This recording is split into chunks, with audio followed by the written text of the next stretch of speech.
Hello friends, स्वागत है आप सभी का हमारे यूट्यूब चैनल कम्पिटिटिव रेस में। और कैसे हैं दोस्तों? आशा करते हैं कि आप लोग सब बढ़िया होंगे। और अभी थोड़ा सा डॉक्यूमेंट्स को लेकर जो है परेशान होंगे ना।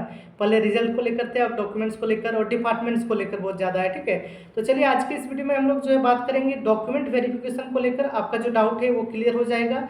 थोड़ा सा वीडियो लंबा होगा क्योंकि एक एक चीज़ को मैं डिटेल से बताऊंगा, तो एकदम इस वीडियो को देख लीजिएगा तो बाकी आपको जो है डाउट्स नहीं रहेगा। ठीक है, तो डॉक्यूमेंट वेरिफिकेशन मेरा किस प्रकार से हुआ था वो भी मैं बताऊंगा, और कौन कौन सा डॉक्यूमेंट्स लगेगा वो सारी चीज़ें आपको जो है क्लियर हो जाएंगी।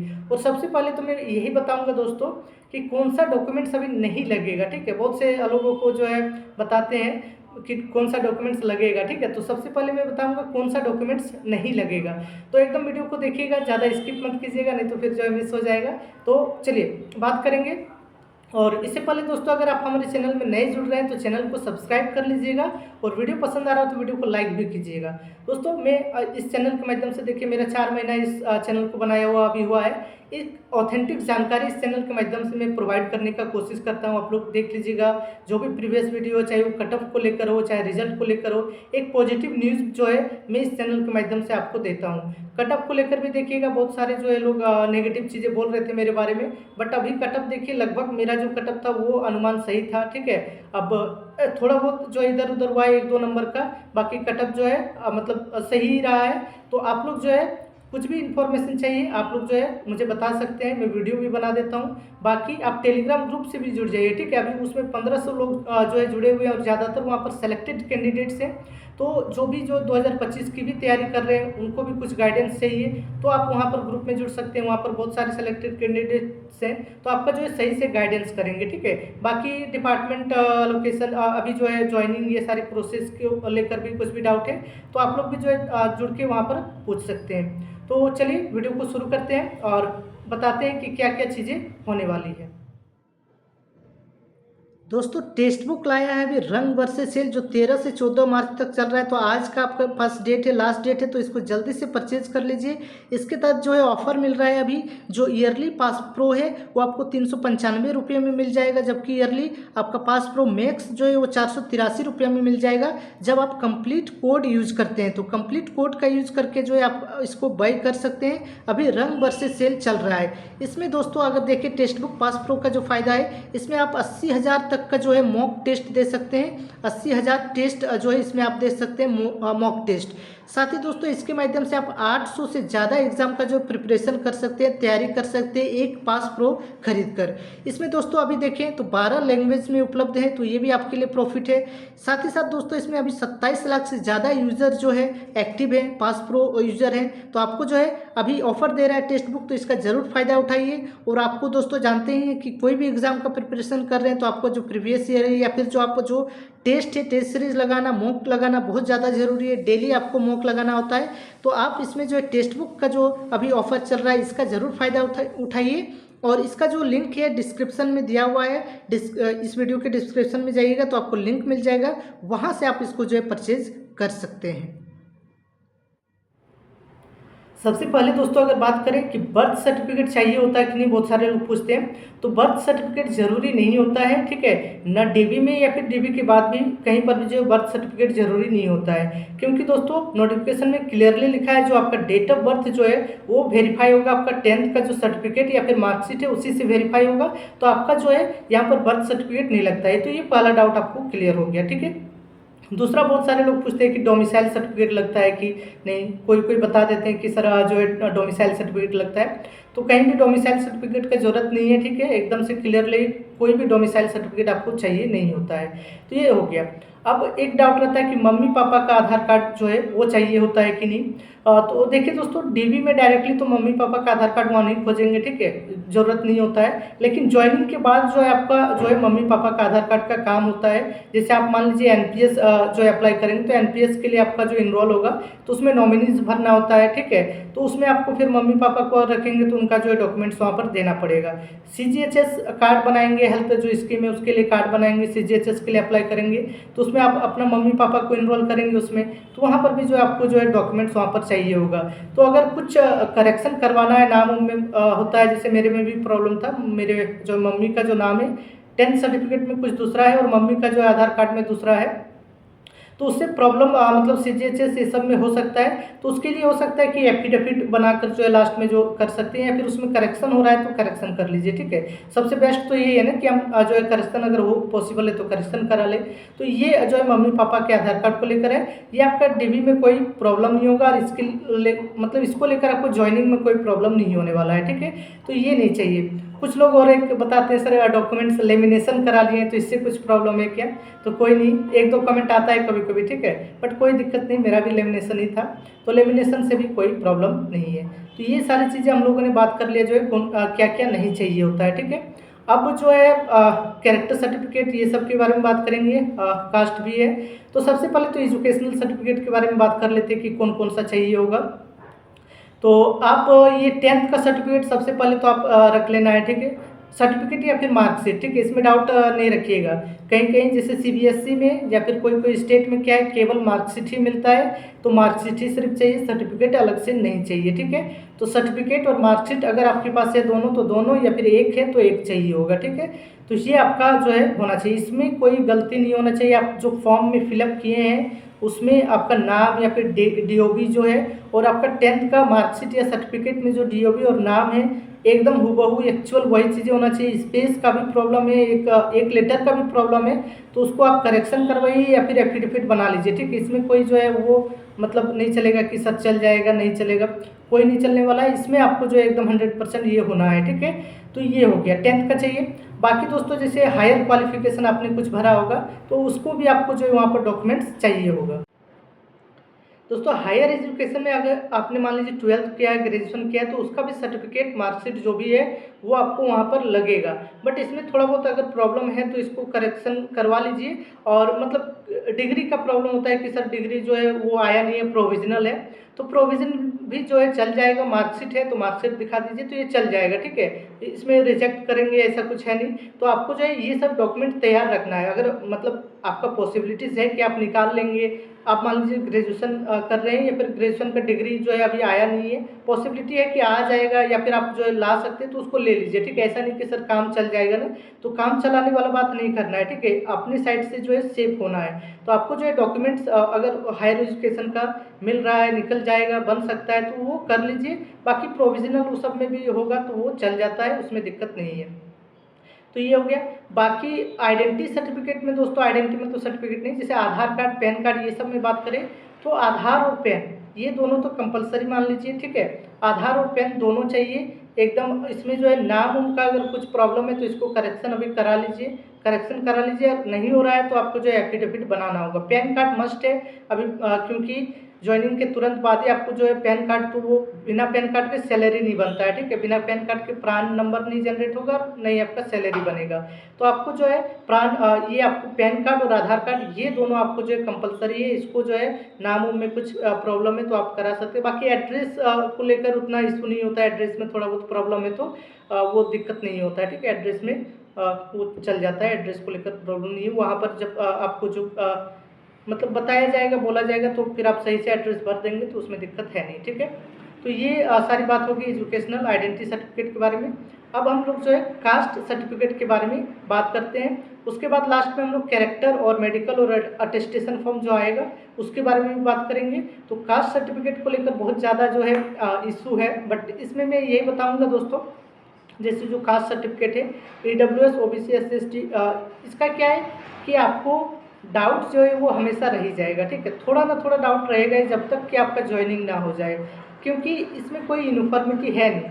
अभी जो है डॉक्यूमेंट वेरिफिकेशन डिपार्टमेंट करा रहा है, तो डिपार्टमेंट वाइज थोड़ा सा प्रॉब्लम आता है, ठीक है। डिपार्टमेंट वाइज जो है थोड़ा सा मतलब वेरी करता है, कोई डिपार्टमेंट किसी को एक्सेप्ट कर लेता है, कोई प्रोविजनल में डाल देता है, तो इस प्रकार से होता है। बट रिजेक्ट बहुत ही कम लोग होते हैं, मतलब अगर फर्जी कैंडिडेट नहीं है, एकदम से सर्टिफिकेट नहीं है तो फिर जो है रिजेक्ट होते हैं, बट रिजेक्ट कम ही होते हैं। बट क्या क्या क्राइटेरिया है नोटिफिकेशन के हिसाब से मैं आपको बता दूंगा, ठीक है। बाकी थोड़ा बहुत डाउट रहेगा क्योंकि वो डिपार्टमेंट में थोड़ा वेरी करता है। बट एक चीज़ है, अगर जो नोटिफिकेशन के हिसाब से जो चीज़ है उसको अगर फॉलो करेंगे तो आपका जो है दिक्कत नहीं आएगा, ठीक है। तो देखते हैं इसमें क्या क्या है। अगर देखिए दोस्तों, जो EWS सर्टिफिकेट है, तो इसमें नोटिफिकेशन में लिखा हुआ है, ठीक है, नोटिफिकेशन में क्लियरली लिखा हुआ है कि जो आपका वैलिड ईयर होना चाहिए वो आपका 2024-25 होना चाहिए। वैलिड ईयर क्या है? 2024-25। और आपका जो फाइनेंशियल ईयर होना चाहिए, फाइनेंशियल ईयर जो होना चाहिए वो 2023-24 है, ठीक है। तो इसी अकॉर्डिंग आपको बनाना था, और ये नोटिफिकेशन में क्लियरली लिखा हुआ। तो इसमें क्या है दोस्तों कि इसमें देखिए, अगर आपका जो डॉक्यूमेंट है वो डॉक्यूमेंट अगर आपका मान लीजिए बना हुआ है, वो कब से कब तक का बना होना चाहिए, इस हिसाब से अगर देखें तो आपका अप्रैल 2024, ठीक है, अप्रैल 2024 से लेकर अप्रैल 2024 में अगर आपने बनाया होगा, और इसका जो क्रूशियल डेट है 31/7/2024 है, ठीक है। इस बीच में अगर आपने डॉक्यूमेंट्स बनाया हुआ है तो आपको EWS सर्टिफिकेट बनाया हुआ है, तो आप लोग देखिएगा उसमें जो वैलिड ईयर 2024-25 आएगा, वैलिड ईयर जो है 2024-25 आ जाएगा, और उसमें फाइनेंशियल जो ईयर है वो 2023-24 आएगा, ठीक है। ये जो फाइनेंशियल ईयर है ये बीच में लिखा हुआ रहता है, जो पूरा नाम जो पैराग्राफ लिखा हुआ रहता है उसके बीच में ये लिखा हुआ रहता है कि इसका जो आय बनाया गया है वो 2023-24 के बेसिस पर, क्योंकि दोस्तों करंट फाइनेंशियल ईयर का आय से नहीं बनता है, ठीक है। आय जो बनता है कि आपका एक साल में कितना आय हुआ, तो वो जब तक पिछले पूरा साल का देखेंगे तब ना, अब करंट ईयर में तो थोड़ी पता चलेगा। तो ये जो है 2023-24 ये अगर आपका है, मान लीजिए अप्रैल 2024 से लेकर अपने 31 जुलाई 2024 तक आपने अगर EWS सर्टिफिकेट बनाया है तो आपका ये आएगा, तो ये 100% वैलिड है, इसमें कोई डाउट नहीं है, ठीक है। ये जो है 100% वैलिड है, इसमें अगर आपने बनाया हुआ है, ठीक है। अब अगर आपने अप्रैल 2024 से पहले बनाया होगा तो आपका क्या आएगा, 2023-24 आपका वैलिड ईयर आ जाएगा, वैलिड ईयर 2023 या 24 लिखेगा, और यहाँ पर फाइनेंशियल ईयर जो है 2022-23 आ जाएगा। तो ये एक्सेप्ट होगा कि नहीं, तो अब देखिए दोस्तों इसमें क्या ये प्रॉब्लम है इसमें, ठीक है। अब डिपार्टमेंट पे ये डिपेंड करेगा कि इसको वो एक्सेप्ट करे कि नहीं, तो इसमें कोई 100% श्योरिटी है नहीं। अब उसको जो आधार मिल जाएगा रिजेक्ट करने का तो वो कर सकते हैं, बट ज़्यादा चांस है प्रोविजनल कर दे, ठीक है।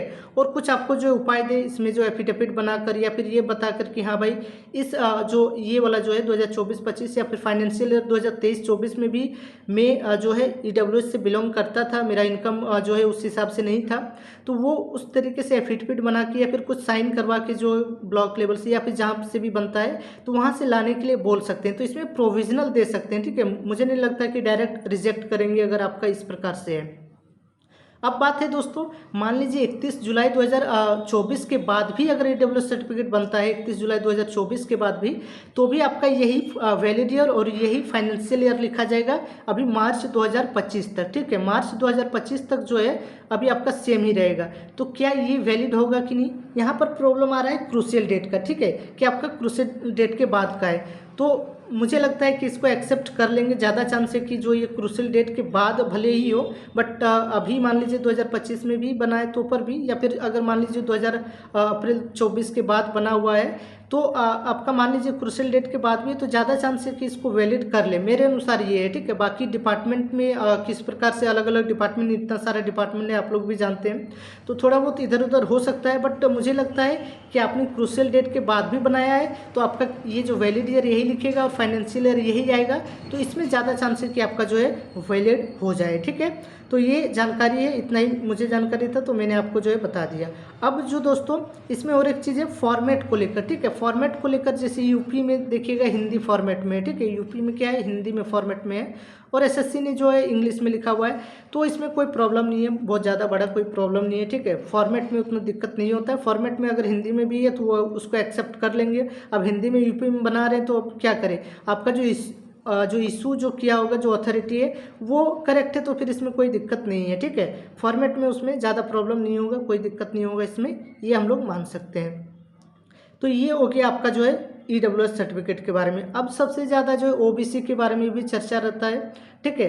OBC सर्टिफिकेट अगर देखें दोस्तों तो इसका भी क्रूशियल डेट वही है 31/7/2024 है, ठीक है। 31 जुलाई 2024 जो है इसका भी क्या है आपका क्रूशियल डेट है। तो इससे 3 साल पहले तक का जो है वैलिड होता है सर्टिफिकेट, इससे 3 साल पहले तक का, और इसका जो है आपका क्रूशियल डेट के बाद भी माने तो 6 मंथ तक का जो है वैलिड होता है। ये जो है सुप्रीम कोर्ट का भी ऑर्डर है, क्रूशियल डेट के बाद भी 6 महीना अगर पार कर जाता है उस हिसाब से 6 महीने के अंदर है तो उसको जो एक्सेप्ट करना चाहिए। अब इससे पहले का है तो वो एक्सेप्ट नहीं होगा, ये मान के चलिए, ठीक है। इससे बाद का है तो डिपार्टमेंट पे डिपेंड करेगा। तो ये सारी चीज़ें यहाँ पर आपको ध्यान रखना है, तो ये वैलिड होता है। अब देखिए दोस्तों, यहाँ पर क्या है कि अगर आपने नया बनाना है, मान लीजिए 2023-24 में नया बनाए हैं या फिर बना सकते हैं तो बना लीजिए, ठीक है। मतलब कुछ भी अगर पॉसिबिलिटीज़ है तो उसको बना के अभी रखिए, मतलब सेफ साइड के लिए। ऐसा मत कीजिए कि हाँ चल जाएगा तो चल जाएगा, कोई बोल दिया है फिर मैं ही बोल दूंगा कि चल जाएगा तो फिर मतलब उसको मत मानिए। तो ये हो गया। इसमें सबसे ज़्यादा प्रॉब्लम आता है कि सेंट्रल लेवल जो है बनता है या फिर स्टेट लेवल का है, वो काम चल जाएगा कि नहीं, ठीक है। सीओ लेवल से है। तो देखिए दोस्तों, कोई भी अगर इशू अथॉरिटी सही है ना तो सेंट्रल ही या फिर स्टेट है, काम चल जाता है, ठीक है, काम चल जाता है। बट डिपार्टमेंट थोड़ा सा प्रॉब्लम अगर कर सकता है तो प्रोविजनल करेगा, उसको आपको जो है टाइम देगा, तो उसमें कोई दिक्कत ज़्यादा प्रॉब्लम नहीं होता। अभी तक मैंने उस प्रकार से सुना नहीं है, ठीक है। तो ये जो फॉर्मेट है अभी अगर पॉसिबल है तो इस सेंट्रल लेवल का आप लोग बना लीजिए। और एसएससी का फॉर्मेट में अगर पॉसिबल है, एसएससी का फॉर्मेट जो है उससे अगर आपका जो फॉर्मेट है वो मैच खा रहा है, थोड़ा बहुत इधर उधर है तो चल जाएगा। बाकी पॉसिबल है तो उसको बना लीजिए, ठीक है। अब इसमें दोस्तों थोड़ा बहुत डाउट आपका जो है रहेगा ही जब तक कि आपका ज्वाइनिंग ना हो जाए। तो ये ओबीसी सर्टिफिकेट के बारे में हो गया। अब हम लोग एससी एसटी के बारे में भी बात कर लेते हैं। तो एससी एसटी के लिए आप लोग जैसे जानते होंगे, जो एससी एसटी है उनके लिए क्या है कि आपका क्रूशियल डेट नहीं होता है, ठीक है। क्रूशियल डेट मतलब लिखा तो हुआ है आपका नोटिफिकेशन में, वो क्रूशियल डेट उसमें भी लिखा हुआ है, बट इसमें उतना इशू नहीं होता है, सुप्रीम कोर्ट का ऑर्डर है इसलिए। तो आपका बस इसमें जो है सर्टिफिकेट होना चाहिए। बट कोशिश कीजिए एसएससी के फॉर्मेट में भी बना लीजिए, ठीक है। एसएससी का जो फॉर्मेट है उसमें भी बना लीजिए। आपका स्टेट का फॉर्मेट है तो भी चल जाएगा। मेरा एक दोस्त था, उसका जो एससी सर्टिफिकेट स्टेट लेवल का था, ठीक है, स्टेट लेवल का था। और उसने जो है साथ में एसएससी का फॉर्मेट को जो बाद में उसको बनाए थे, एसएससी का फॉर्मेट में भी उसको बना लिया। तो एसएससी के फॉर्मेट में भी जाकर जो है इसको बना सकते हैं। तो ये करेंगे तो आपका जो 100% श्योर हो जाएगा। बाकी आपको जो है मतलब डाउट नहीं रहेगा कि चलेगा नहीं चलेगा ये चीज़ को लेकर, ठीक है। तो ये हमारा हो गया आपका जो है सर्टिफिकेट को लेकर। और कोई सर्टिफिकेट है क्या? और तो कोई है नहीं इसमें, जो है ये वाला हम लोग का हो। अब दोस्तों और 3 सर्टिफिकेट है जो आपका डीवी के कॉल लेटर के साथ ही आएगा। एक है कैरेक्टर सर्टिफिकेट हो गया, ठीक है, कैरेक्टर। दूसरा हो गया मेडिकल, और एक होता है अटेस्टेशन फॉर्म, ठीक है, अटेस्टेशन फॉर्म। ये जो है 3 आपका होता है। ये अटेस्टेशन फॉर्म कहीं कहीं ज्वाइनिंग के बाद जो है भराते हैं, या फिर कहीं मेल में ही जो है आ जाता है, डीवी के टाइम ही आपको भर के ले जाना है। तो ये 3 है, ठीक है। तो कैरेक्टर सर्टिफिकेट में क्या है दोस्तों, और एक आइडेंटिटी सर्टिफिकेट भी होता है कहीं कहीं, ठीक है, इनकम टैक्स डिपार्टमेंट में होता है ज़्यादा चांस से।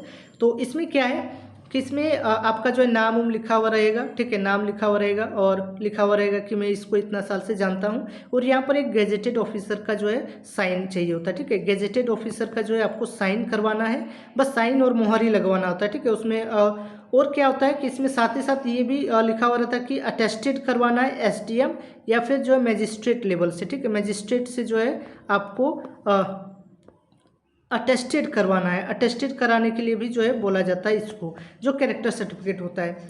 तो इसमें अब देखिए आपको जो है साइन ही करवाना है। इसमें भी एसडीएम मजिस्ट्रेट या फिर जो एग्जीक्यूटिव मजिस्ट्रेट होते हैं उन सबका ये साइन करवाना है, और यहाँ पर एक गेजेटेड ऑफिसर का।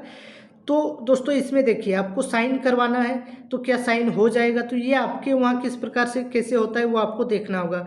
बट इसमें मैं ये कहूँगा दोस्तों एक चीज़, जैसे क्या है कि और एक कैरेक्टर सर्टिफिकेट आप लोग जानते होंगे जो बनता है ऑनलाइन, पुलिस वेरिफिकेशन के थ्रू आपके जो है ऑनलाइन कैफे में जाइएगा तो वो बता देगा, या फिर जो है थाना के थ्रू, एसपी ऑफिस के थ्रू जो बनता है कैरेक्टर, एक जो है पीवीबी बोलते हैं, पुलिस वेरिफिकेशन के थ्रू बनता है।